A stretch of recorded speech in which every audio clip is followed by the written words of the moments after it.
je suis parfois choqué, étonné, parce que pour moi, la coopération internationale, c'est vraiment l'aide, l'appui au pays, ce qu'on appelle l'aide au développement.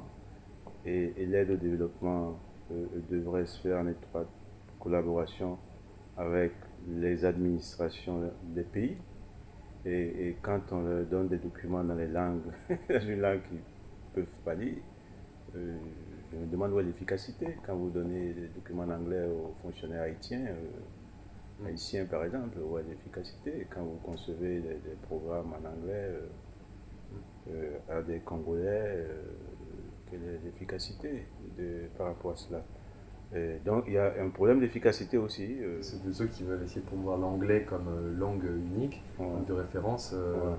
mettre en avant l'efficacité. Mais ça n'aide pas. Ça n'aide pas. Ça voudrait dire qu'on impose l'anglais à tout le monde, au monde entier.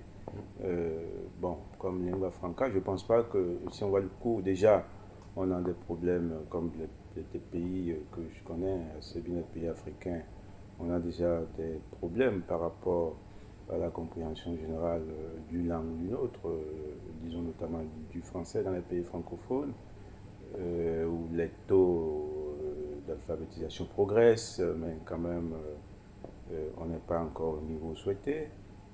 Et si en plus de ça, il faut rajouter une deuxième langue, c'est n'importe quoi. C'est la certitude qu'on ne sera pas comprise. Euh, donc voilà, il y a des problèmes pratiques concrets euh, qui font que l'aide au développement n'est pas efficace à cause de ça aussi. À cause du fait que ceux qui ont la responsabilité de tenir l'administration publique ne comprennent pas de quoi on parle dans ces documents, qui renvoient non seulement à une compréhension de langue, mais également des cultures mentales différentes, parce qu'une langue, c'est une façon de penser aussi, et, disons qu'ils n'ont pas, même s'ils parlent le franglais que tout le monde parle aujourd'hui. La langue de travail, théoriquement, les deux principales langues de travail, c'est l'anglais et le français. Il y a parfois des tentations de ne travailler qu'en anglais, euh, parce que aussi, je pense qu'il y a une dominante des profils anglophones dans l'organisation ou qui ne parlent que l'anglais, parce que très souvent, c'est ce qu'on dit par exemple d'où je viens en Afrique, les francophones apprennent plus facilement l'anglais que les anglophones apprennent, disons, le français.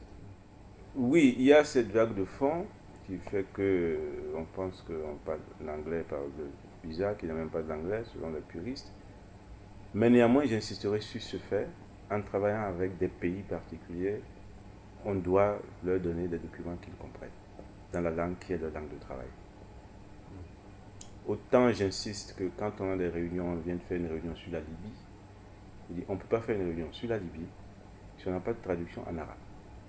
Et bien nous en a valu parce qu'on a eu des intervenants en arabe par exemple. Si on n'avait pas, alors que ça a été discuté, c'était une question. Est-ce qu'on fait français-anglais seulement ou bien on fait les trois langues? Et bien nous en a valu puisqu'il y a eu des interventions en arabe. Il a dit non, ce n'est pas normal qu'on traite, qu'on parle, qu'on ait une conférence sur un pays comme ça et qu'on n'utilise pas. Mais qu'est-ce que vous répondez justement au coût des traductions, au Ben, il faut, budget qui ont tendance à être de plus en plus réduit et traduire ça coûte cher. c'est un problème. Peut-être qu'il y a même un problème déjà par rapport à ces tarifs, mais je ne suis pas en train de plaider pour l'abaissement des tarifs de tous azimuts.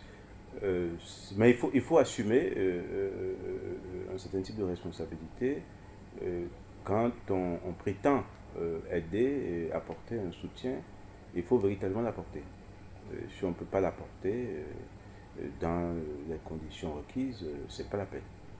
Si on fait une réunion en particulier sur cette question en Libye et que les Libyens qui parlent plutôt arabe ne peuvent pas se faire entendre ou on ne peut pas se faire entendre dans cette langue, c'est pas la peine. Parce que c'est pas en français ou en anglais qu'on on va faire le bon en quelque sorte. Donc, pour parler un peu rapidement. Donc, il faut savoir ce qu'on veut. Il fallait se donner ces moyens, même si pour ce cas particulier, il n'y a pas eu beaucoup de, je dirais, d'intervention,